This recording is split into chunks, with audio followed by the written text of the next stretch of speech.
Tengo 97 años y durante más de 50 años he llevado un secreto que nadie creería ni aunque me rogaran que lo demostrara. Entre 1973 y 1998, en las montañas Cascade, me encontré con el mismo pie grande en mi cabaña una y otra vez, el tiempo suficiente para que me mostrara cosas sobre la humanidad que desearía no saber. Esta es la verdad que he evitado contar toda mi vida y por qué ya no puedo contenerla. Mi nombre es Earl Whitaker.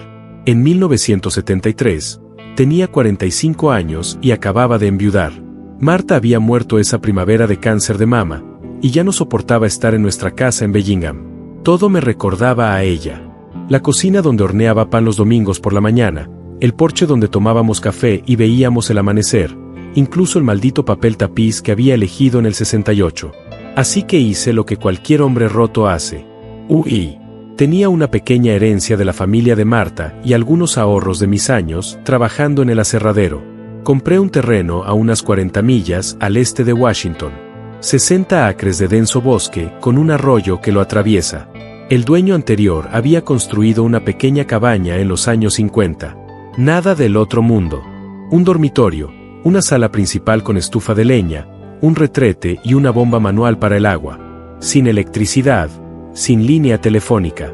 Era exactamente lo que necesitaba. Me mudé en julio del 1973, conduciendo mi Ford F100 del 68 con todo lo que tenía empacado en la caja.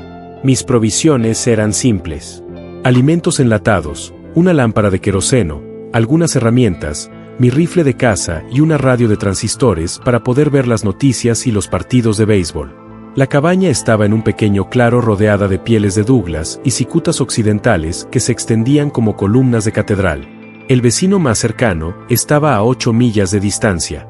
Durante los primeros 2 meses, no vi nada inusual. Pasé mis días cortando leña, reparando el techo de la cabaña e intentando descifrar cómo vivir con el silencio.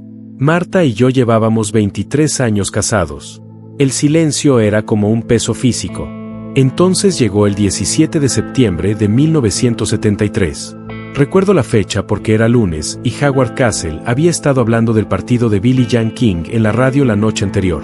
Me desperté al amanecer con un sonido que nunca había oído, un gemido bajo y gutural que venía de algún lugar cerca del arroyo, tal vez a 200 yardas de la cabaña.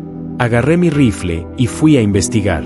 La niebla matutina era espesa, rodando entre los árboles como humo. Seguí el sonido. Mis botas crujiendo en el suelo del bosque. Y fue entonces cuando lo vi. Al principio, pensé que era un oso. Estaba tendido de lado cerca de la orilla del arroyo, parcialmente oculto por helechos. Pero al acercarme, tal vez a 30 pies de distancia, me di cuenta de que no era un oso. La cosa era enorme, fácilmente de 2.13 metros de altura, incluso tumbada, cubierta de pelo castaño rojizo oscuro. Sus hombros eran increíblemente anchos y una de sus patas estaba torcida en un ángulo antinatural. Me vio e intentó levantarse, pero se desplomó con un sonido casi humano. Un gemido de dolor y frustración. Fue entonces cuando vi su rostro con claridad por primera vez. He pensado en ese momento todos los días durante 52 años. El rostro no era del todo simiesco, no era del todo humano. Los ojos eran profundos y oscuros, con una inteligencia que me paralizó. No me miraba como un animal mira a una amenaza potencial. Me estaba estudiando, calculando, decidiendo qué iba a hacer. Mi rifle ya estaba levantado, el dedo en el gatillo. Era 1973. No había internet, ni documentales de pie grande en la televisión. Sabía de la película de Patterson-Gimlin del 67. La había visto una vez en una revista, pero la mayoría de la gente pensaba que era un bulo.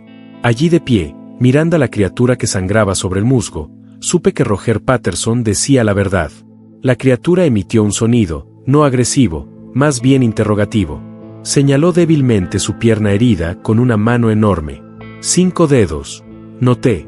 Dedos largos y gruesos que probablemente podrían aplastarme el cráneo sin esfuerzo. Bajé el rifle.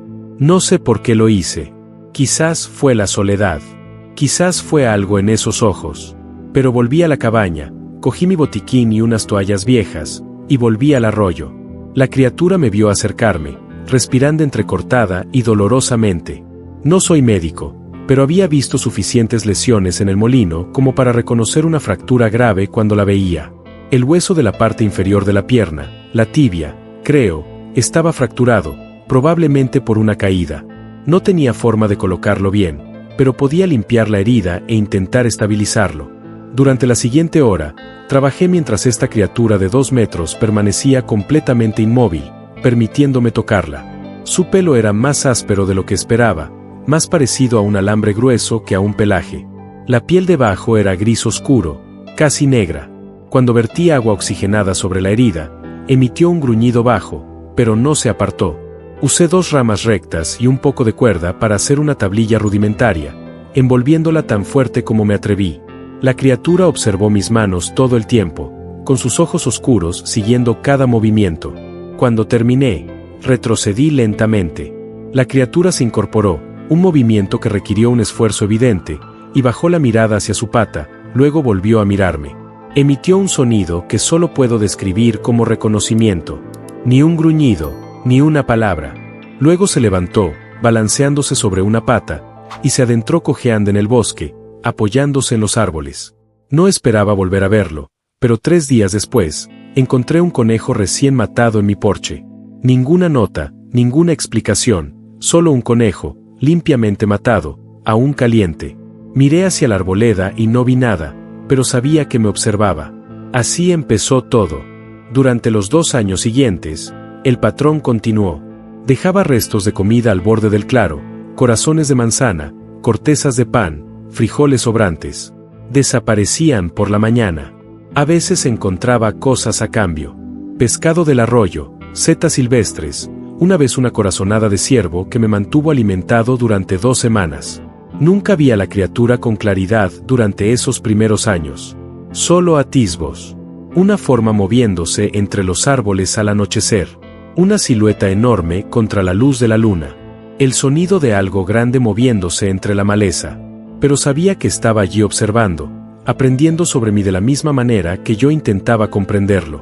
En la primavera del 75, estaba cortando leña detrás de la cabaña cuando sentí esa sensación familiar. El peso de ser observado. Me giré lentamente y allí estaba, de pie al borde del claro, tal vez a 60 pies de distancia a plena luz del día. Era más alto de lo que me había dado cuenta durante nuestro primer encuentro. Calculo que 7,5 pies, tal vez más. La pata herida se había curado, aunque aún le favorecía ligeramente a la otra. Su rostro estaba curtido por un vello gris, plateado mezclado con el marrón rojizo alrededor del hocico y el pecho. Nos miramos fijamente durante lo que pareció 1 hora, pero probablemente fueron solo 2 o 3 minutos. Entonces hice una locura. Levanté la mano para saludar. La criatura ladeó la cabeza, considerando el gesto. Luego, lenta y deliberadamente, levantó su enorme mano e imitó el movimiento. Fue entonces cuando supe que esto iba a ser algo más grande de lo que jamás había imaginado. Para 1976, la criatura y yo habíamos desarrollado lo que solo puedo llamar una rutina. No exactamente una amistad, esa palabra implica demasiada familiaridad, sino una cuidadosa comprensión mutua. Aparecía cada pocas semanas, siempre al amanecer o al anochecer, siempre manteniendo una distancia respetuosa. Empecé a llamarlo Agosto en mi mente porque fue entonces cuando nuestro acuerdo realmente empezó a consolidarse. Ese verano, compré una cámara Polaroid Onest en una ferretería de Concrete.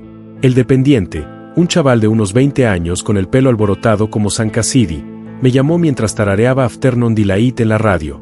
Le dije que quería fotografiar la vida salvaje. Me dijo que probara la nueva Kodak, mejor para fotos de la naturaleza. Me quedé con la Polaroid. Algo me decía que necesitaría una prueba instantánea de lo que veía, aunque no se la enseñara a nadie. Nunca la usé. Cada vez que pensaba en fotografiar a Auguste, algo me detenía. Quizás era el respeto. Quizás era el miedo a que tener pruebas arruinara el extraño santuario que habíamos construido. La película de Patterson no le había traído a Roger más que burlas y teorías conspirativas. No necesitaba ese tipo de atención. En cambio, empecé a llevar un diario, un cuaderno de lona verde que compré en la misma ferretería. Documenté todo, fechas, horas, comportamientos, observaciones. Todavía tengo esos diarios, 12, apilados en una caja debajo de mi cama. La inteligencia de Auguste se hacía más evidente con cada encuentro. En septiembre del 1976, Estaba trabajando en reemplazar unas tablas podridas en los escalones de la entrada de la cabaña. Había dejado el martillo para medir un trozo de madera, y cuando me volví, el martillo había desaparecido. Levanté la vista y vi a Auguste de pie a 9 metros de distancia, sosteniendo el martillo, examinándolo con la curiosidad concentrada que muestra un niño cuando le dan algo nuevo. Extendí la mano con la palma hacia arriba.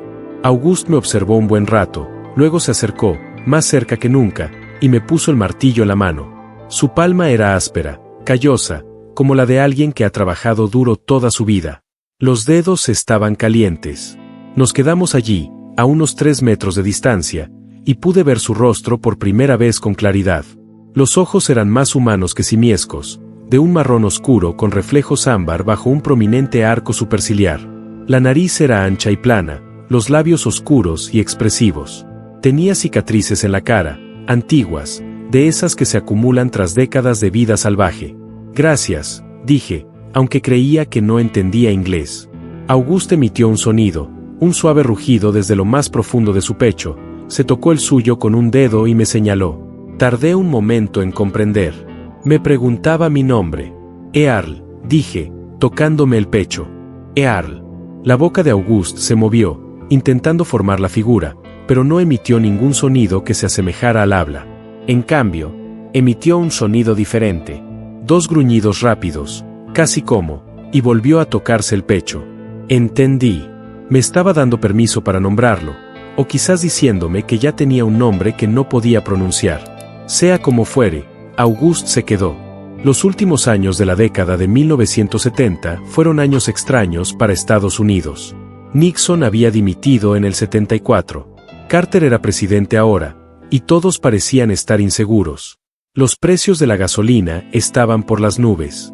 Recuerdo pagar 67 centavos por galón en el 78 y pensar que el mundo se acababa. Iba al pueblo una vez al mes en mi Ford a por provisiones, escuchando a los Eagles y a Fleetwood Mac en el reproductor de 8 pistas que había instalado. Pero en las montañas, el tiempo transcurría de otra manera. Auguste y yo vivíamos en una burbuja, lejos de la música disco, la Guerra Fría y la crisis de los rehenes iraníes. Estábamos construyendo nuestro propio lenguaje, nuestra propia comprensión. Para 1978, Auguste a veces se sentaba al otro lado del claro mientras yo trabajaba, simplemente sentado, observando, a veces durante horas. Le hablaba sobre todo de Marta, de la vida que había dejado atrás, de la soledad. No creo que Auguste entendiera las palabras, pero parecía comprender el significado. A veces emitía suaves sonidos en respuesta, casi como si intentara consolarme. Fue entonces cuando empecé a notar la primera lección. Una tarde de junio del 1979, intentaba arreglar mi motosierra. Llevaba 2 horas en ello, cada vez más frustrado, maldiciendo y tirando herramientas. Auguste estaba sentado en su sitio de siempre, observando. Cuando finalmente me rendí y regresé a la cabaña pisando fuerte, Auguste se levantó y caminó hacia la motosierra. Observé cómo tomaba la herramienta que yo había estado usando, un destornillador, y la examinaba. Luego miró la motosierra, inclinó la cabeza e intentó lo mismo que yo, quitar la tapa del filtro de aire. Pero Auguste lo hizo despacio, con cuidado, sin forzar, y el tornillo giró. Volví. Auguste me entregó el destornillador y retrocedió un paso. Paciencia, dije en voz alta, comprendiendo la lección. Me estás diciendo que necesito paciencia. Auguste volvió a emitir ese sonido sordo, el que yo había llegado a reconocer como aprobación. Durante el año siguiente, vi a Auguste demostrar paciencia de 1000 maneras. La forma en que se quedaba inmóvil durante horas, esperando a que hubiera peces en el arroyo. La forma en que extraía cuidadosamente larvas de troncos podridos, sin apresurarse, sin forzar. La forma en que observaba el bosque, leyendo señales que yo no podía ver, comprendiendo patrones en la naturaleza que yo había pasado toda mi vida ignorando. Me estaba enseñando sin palabras. Y empezaba a darme cuenta de que no eran solo lecciones de supervivencia. Eran lecciones de ser humano. En noviembre de 1979, cometí un error que casi me lo costó todo.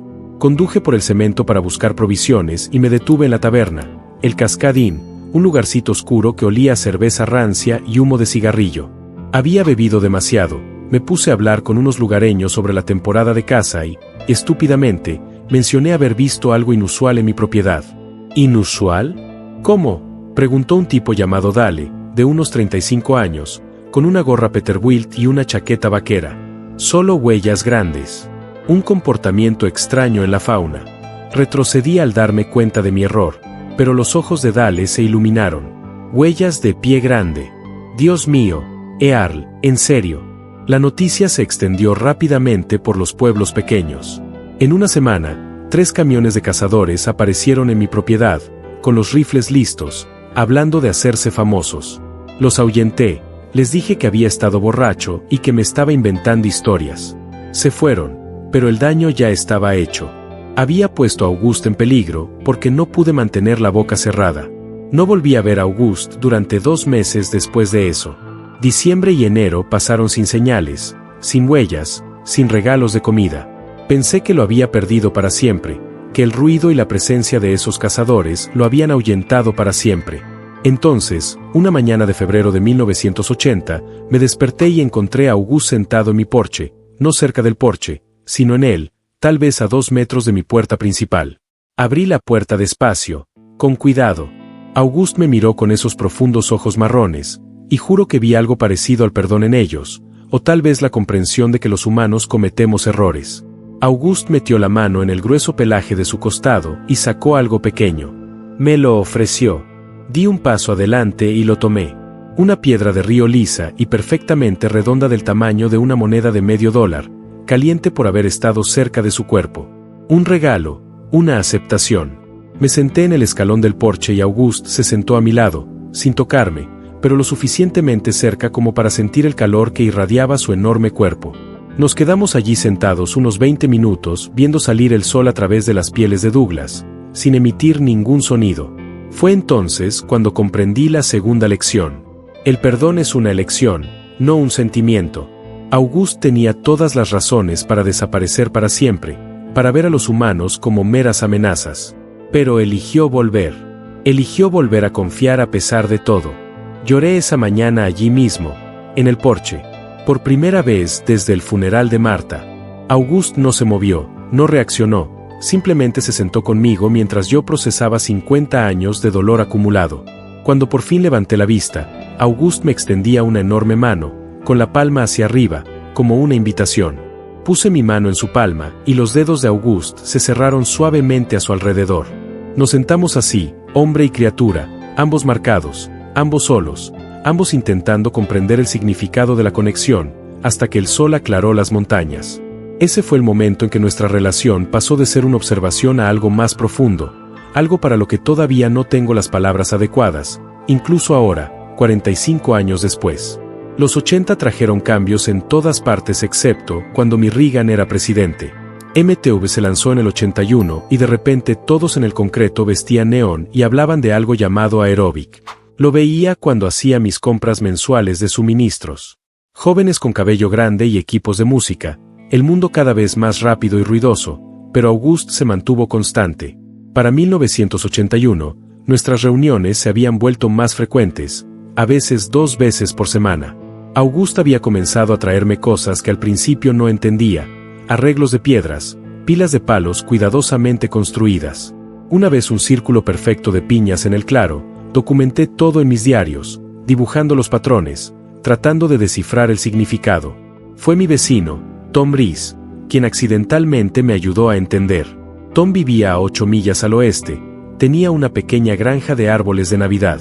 Tomábamos café juntos, tal vez una vez cada pocos meses. Y en marzo del 1982, me mostró algo que su hija había hecho en la escuela. Un proyecto de arte usando objetos encontrados de la naturaleza. Fue entonces cuando encajé. Auguste no estaba dejando arreglos al azar. Estaba creando arte. La siguiente vez que Auguste apareció, una fresca tarde de abril, con la niebla rodando entre los árboles, intenté algo nuevo. Recogí piedras del arroyo y las dispuse en espiral sobre una roca plana. Luego di un paso atrás y esperé. Auguste emergió de la copa de los árboles, se acercó a las piedras y las estudió durante varios minutos. Entonces me miró, y juro que sonrió. No una sonrisa humana, sino algo en los ojos. Una calidez que no había estado allí antes. Auguste se sentó y comenzó a reorganizar las piedras en un patrón diferente, un círculo con líneas radiantes como el dibujo infantil del sol. Cuando terminó, me miró expectante. Me reí. Lo veo. Es hermoso. Auguste hizo ese sonido retumbante de aprobación y agregó una piedra más al centro. Esa se convirtió en nuestra nueva forma de comunicación. No palabras, sino creación compartida. Yo haría algo. Auguste lo modificaba o creaba una respuesta. Conversábamos a través del arte, mediante símbolos que ninguno de los dos entendía del todo, pero que ambos reconocíamos como significativos. En julio de 1982, ocurrió algo que me enseñó la tercera lección, una que sacudió mi comprensión de la naturaleza humana. Había bajado a una zona de cemento a comprar provisiones y me detuve en el nuevo Safwa que habían construido en Main Street. Mientras cargaba la compra en mi camioneta, presencié una discusión entre un padre y su hijo en el estacionamiento. El niño tendría unos 10 años, había tirado un carrito de la compra, y el padre lo reprendía, a gritos, furioso, llamándolo estúpido y torpe. El niño intentaba no llorar, disculpándose una y otra vez. No intervine. No es asunto mío, me dije, pero me molestó todo el camino a casa. 2 días después, Auguste apareció en el claro mientras yo cortaba leña. Me observó trabajar un rato, luego se acercó más de lo habitual, quizá a 4,5 metros. Tomó un trozo de madera que había cortado mal, irregular y dentado, y me lo mostró. Luego Auguste tomó otro trozo, uno que había cortado limpiamente, y los puso uno al lado del otro. Pensé que estaba criticando mi trabajo, tal vez mostrándome la diferencia de calidad. Pero entonces Auguste hizo algo inesperado. Juntó ambos trozos con cuidado, con delicadeza, como si el corte mal y el buen corte fueran igualmente valiosos. Emitió un suave sonido y se tocó el pecho, luego señaló ambos trozos de madera. El mensaje me cayó como un balde de agua fría. Ambos trozos seguían siendo madera. Ambos tenían valor. Uno no era estúpido ni inútil por no ser perfecto. Estás hablando de ese chico, dije en voz alta, aunque Auguste no podía saber nada del incidente del aparcamiento. También estás diciendo que somos demasiado duros el uno con el otro. Auguste dejó la madera e hizo un gesto que ya había visto antes. Se tocó los ojos y luego señaló el bosque con la mano. Mira, observa, entiende. Me di cuenta de que Auguste llevaba décadas observando a los humanos, quizá incluso más tiempo, no solo a mí. Viajeros, cazadores, excursionistas que atravesaban estas montañas. Nos había observado como Jane Goodall observaba a los chimpancés estudiando nuestro comportamiento, nuestra crueldad y bondad, nuestras contradicciones. Y Auguste había sacado conclusiones. Durante los años siguientes, Auguste me mostró más. En 1983, me llevó a un lugar a 1 milla de la cabaña donde alguien había tirado basura, neumáticos viejos, latas de cerveza y un refrigerador oxidado. Auguste se quedó allí, señalando el desorden, luego el bosque prístino que nos rodeaba. La comparación era obvia. El asco era evidente en su lenguaje corporal. Somos destructivos, dije. No respetamos lo que tenemos. Auguste se tocó el pecho de nuevo, luego el tronco de un árbol, luego el suelo. El mensaje, soy parte de esto. Estás separado de ello. Esa fue la 4ª lección. Los humanos habían olvidado que formaban parte de la naturaleza, no que estaban por encima de ella. En agosto de 1985, recuerdo por qué, el mundo estaba por todas partes en la radio, y había comprado un reproductor de casetes a pilas para la cabaña. Auguste me mostró algo que lo cambió todo. Trajo otra criatura al claro. Estaba dentro preparando café cuando oí un sonido inusual. 2 vocalizaciones distintas, una que reconocí como la de Auguste, otra más aguda. Tomé mi rifle por costumbre y miré por la ventana. Auguste estaba de pie al borde del claro, con una versión más pequeña de sí mismo. No era un niño, este era de tamaño adulto, tal vez de 6,5 pies de altura, con un pelaje más oscuro, casi negro. Hembra, supuse, aunque no tenía forma de saberlo. Auguste me hizo un gesto para que saliera, pero lenta y cuidadosamente, dejé el rifle y salí al porche con las manos visibles y vacías. Las 2 criaturas me observaban. Auguste emitió una serie de sonidos suaves a su compañero, una comunicación que no pude descifrar, pero reconocí como compleja. La hembra permaneció detrás de Auguste, cautelosa, pero curiosa. Auguste avanzó solo, tomó un palo y dibujó una forma sencilla en la tierra.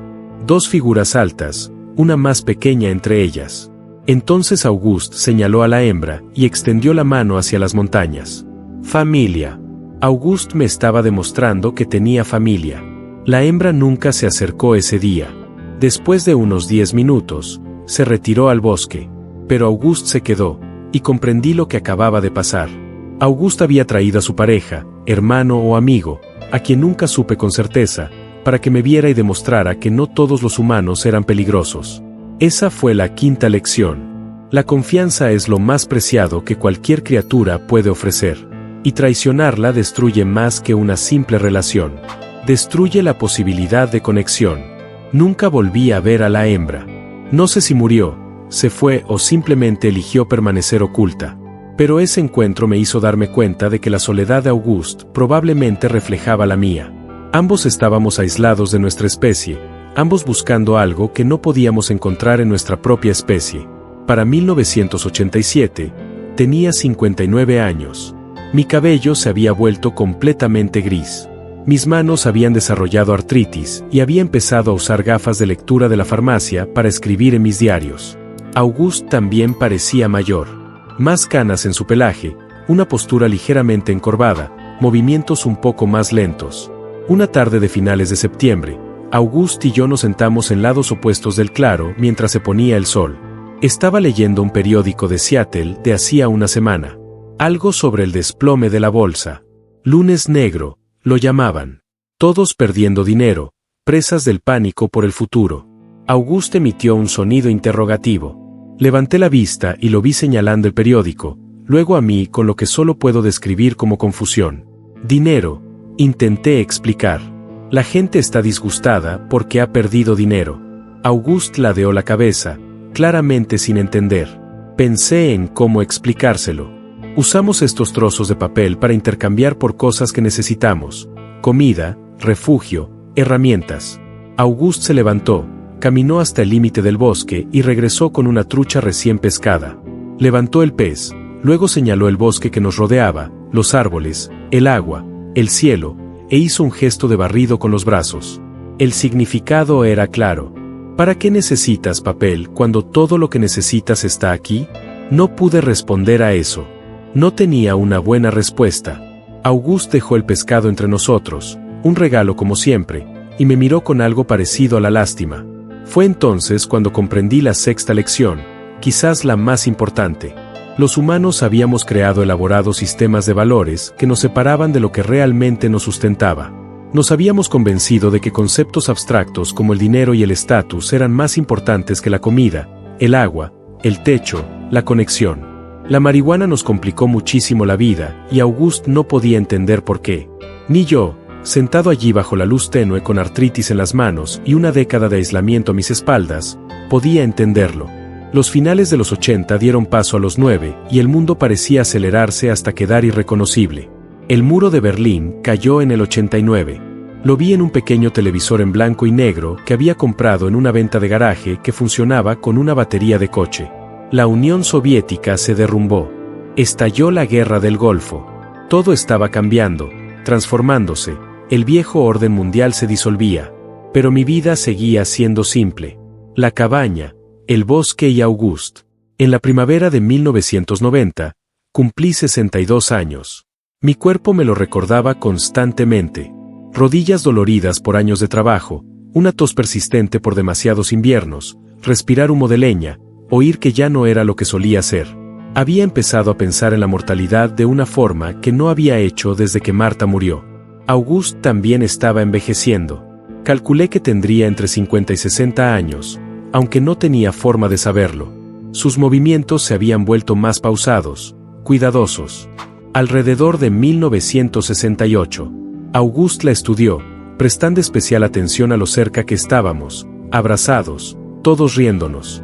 Entonces Auguste emitió un sonido que nunca antes había oído, algo entre un suspiro y una pregunta, y señaló el bosque, luego se volvió a sí mismo. Tú también los extrañas, dije. Tu familia, tu gente. La respuesta de Auguste fue reunir todas las fotografías donde aparecía con otras personas y colocarlas en fila sobre la mesa. Luego señaló a cada persona, luego a la cabaña vacía que nos rodeaba, y finalmente a sí mismo en el bosque. La séptima lección me impactó profundamente. Los humanos nos necesitamos, pero seguimos eligiendo el aislamiento. Construimos muros, Creamos distancia, nos convencemos de que estamos mejor solos, pero no es así. Moríamos por dentro igual que Auguste, igual que yo. Ambos éramos la prueba viviente de que el aislamiento, incluso el aislamiento elegido, era una especie de muerte lenta. Después de ese día, Auguste entró en la cabaña con regularidad. No en cada visita, pero con la suficiente frecuencia como para que empezara a tener una silla junto a la puerta que pudiera soportar su peso, un banco robusto que había reforzado con madera extra. Nos sentábamos juntos en la sala principal, Auguste, examinando mis libros, mis herramientas, mi radio con fascinación. En noviembre de 1991, compré una cámara Polaroid en el pueblo, un modelo más nuevo, el sistema Spectra, en oferta por 79 dicine. Me había resistido durante años, pero ya tenía 63 años, y la idea de morir sin ninguna prueba de la existencia de Auguste me inquietaba más que antes. Cuando le enseñé la cámara a Auguste durante su siguiente visita, al principio retrocedió, desconfiado del extraño dispositivo, pero tomé una foto del interior de la cabaña y le enseñé la foto en revelado. Auguste observó con asombro cómo aparecía la imagen, y luego quiso ver más. Tomé 3 fotos ese día. Una de Auguste sentada en la puerta, a contraluz del sol de la tarde, otra de su mano junto a la mía para tener una idea de la escala. Una de los dos sentados uno al lado del otro en el porche, tomada con el temporizador de la cámara. Todavía conservo esas fotos. Están guardadas en una caja de seguridad en Bellingham junto con mis diarios, pruebas que nunca le había mostrado a nadie hasta ahora. Auguste se fascinó con el concepto de las fotografías, de capturar momentos, de preservar la memoria. Señalaba fotos antiguas y luego el bosque como si me preguntara por qué no fotografiaba los árboles, el arroyo, las montañas. Supongo que nunca pensé que necesitaran ser preservadas. Admití que siempre están ahí. Auguste negó con la cabeza, un gesto que había aprendido observándome, y me llevó afuera. Durante la siguiente hora, me mostró cosas por las que había pasado miles de veces sin verlas realmente. Una telaraña adornada con el rocío matutino, el patrón de líquen en una roca, la forma en que la luz se filtraba a través del dosel en un ángulo específico. Lección 8. Fotografiamos a la gente porque sabemos que la perderemos. Pero ignoramos el mundo que nos rodea porque asumimos que es permanente. Nada es permanente. Todo merece atención, aprecio, recuerdo. Para 1992, llevaba 19 años conociendo a Auguste. El mundo había continuado su frenética evolución. Internet se estaba convirtiendo en algo de lo que la gente hablaba. Los teléfonos celulares eran cada vez más pequeños. Todos leían sobre algo llamado correo electrónico. Pero nada de eso nos afectaba en las montañas. Lo que sí nos afectaba era la creciente presencia de senderistas y turistas. El bosque se estaba volviendo popular entre los guerreros de fin de semana de Seattle. Gente con equipo nuevo de rey y cámaras caras en busca de aventuras. En julio del 1992, un grupo de universitarios acampó a unos 3 kilómetros de mi cabaña. Los oí antes de verlos. Música a todo volumen de un radiocasete, risas, el crujido de las latas de cerveza al abrirse. Se quedaron 3 días, dejaron un montón de basura y grabaron sus iniciales en varios árboles. Auguste apareció al día siguiente de su partida, más agitado que nunca. Me llevó al campamento y se quedó allí, señalando los daños y emitiendo sonidos de angustia que nunca antes había oído. Los árboles tallados parecían, como mucho, molestos. Profundas heridas en la corteza que tardarían años en sanar, si es que sanaban. Intenté explicarle. Son jóvenes. No piensan en las consecuencias. Pero Auguste no se lo creyó. Tomó una lata de cerveza, la aplastó con una mano y la tiró al suelo con lo que solo puedo describir como asco. Entonces hizo algo calculado. Caminó hacia un árbol, levantó la mano como si fuera a rasgar la corteza, pero se detuvo a centímetros de distancia. Me miró, asegurándose de que lo estuviera observando, y luego tocó suavemente el árbol, casi acariciándolo. El mensaje, la elección de dañar o no su conciencia. Esos niños sabían lo que hacían. Simplemente no les importaba. Lección 9. La crueldad y la irreflexión no son signos de juventud ni de ignorancia. Son decisiones. Y los humanos elegimos la destrucción con mucha más frecuencia que la preservación. Ese fue el comienzo de un periodo más oscuro en nuestra relación. Auguste veía más actividad humana en el bosque y nada era bueno. Basura, vandalismo, caza furtiva, contaminación acústica. Observaba cómo invadían su mundo. Y no podía entender por qué estábamos tan decididos a arruinar todo lo que tocábamos. No podía explicarlo porque yo tampoco lo entendía. En 1994, ocurrió algo que casi lo acaba todo. Una empresa maderera compró un terreno a 8 kilómetros al sur de mi propiedad y comenzó a talarlo. El sonido de las motosierras resonó en las montañas durante meses. El arroyo corría fangoso por la escorrentía. Animales que había visto con regularidad durante años desaparecieron. August llegó a la cabaña en marzo de ese año, con un aspecto diferente.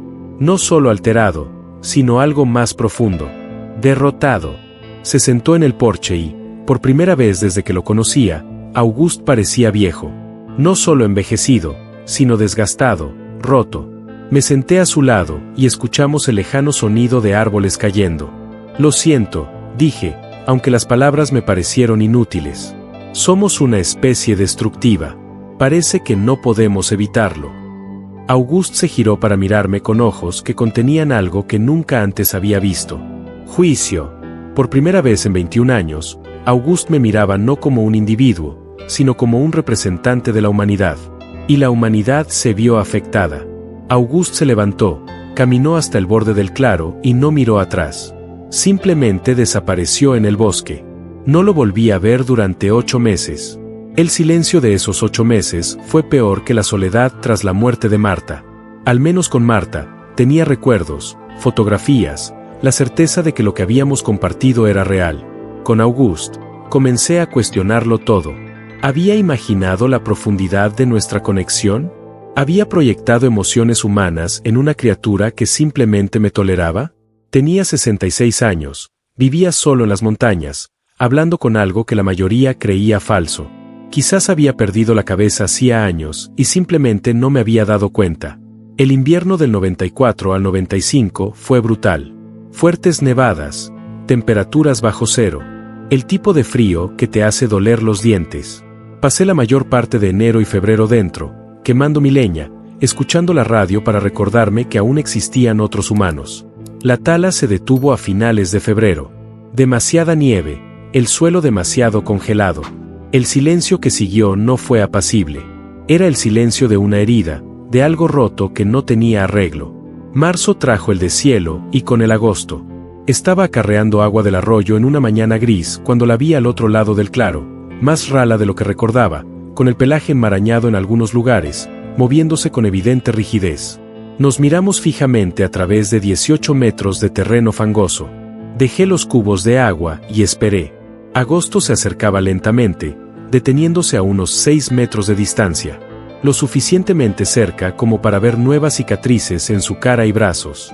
Lo suficientemente cerca como para ver cuánto lo habían envejecido esos 8 meses. Cuánto nos habían envejecido a ambos. No pensé que volverías, dije.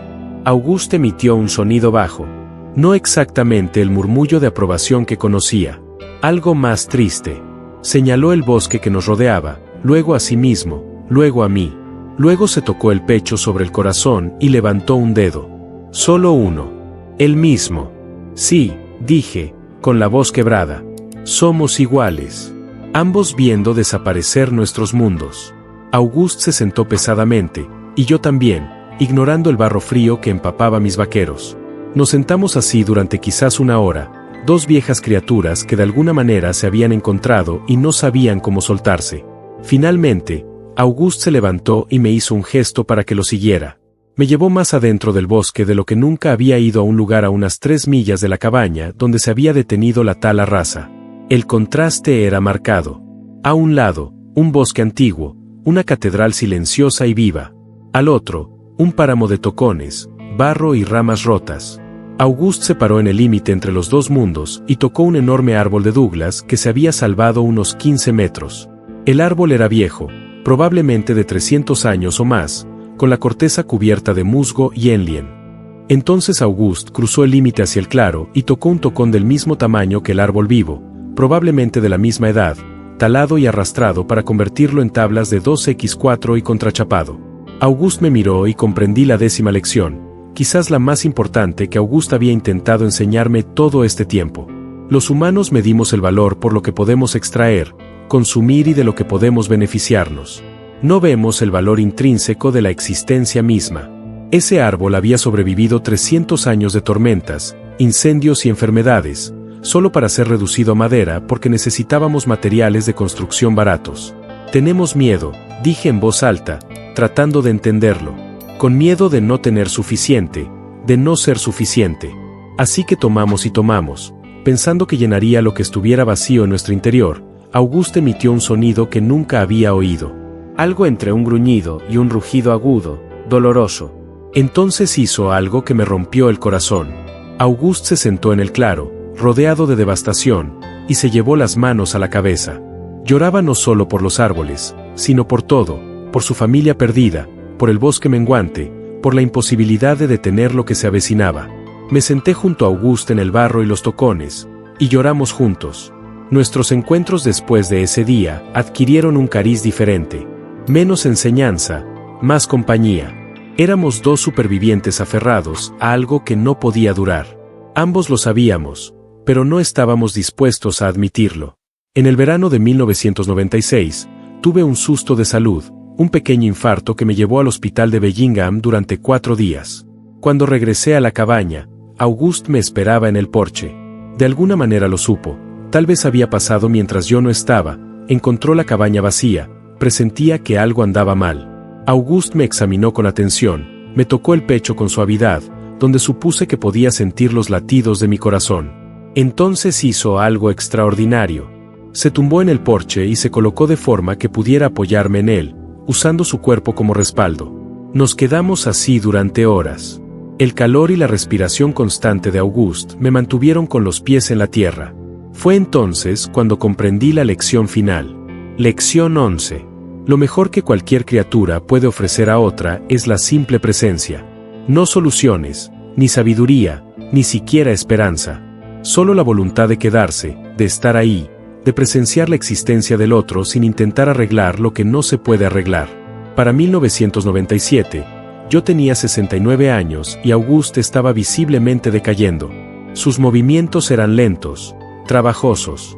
El canoso de su pelaje se había extendido por completo, y había un silbido en su respiración que no me gustaba.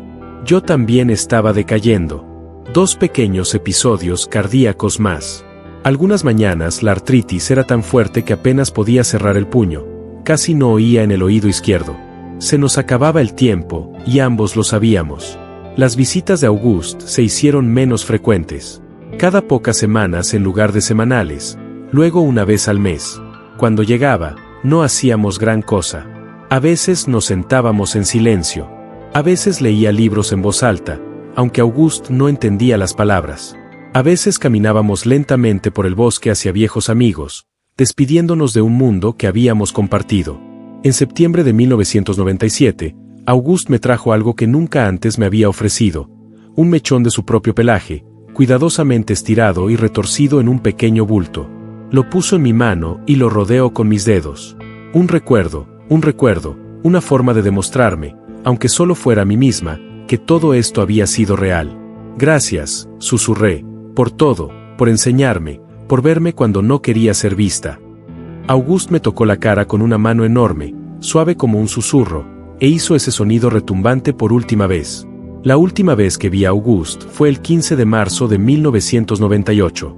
Recuerdo la fecha porque fue exactamente 25 años después de nuestro primer encuentro. Me desperté esa mañana y encontré a Auguste sentado en el porche a contraluz del amanecer.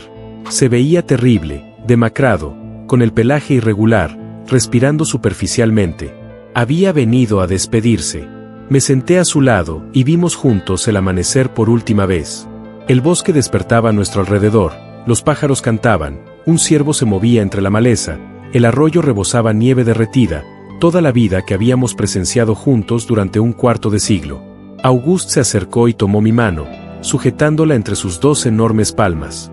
Nos sentamos así hasta que el sol despejó las montañas.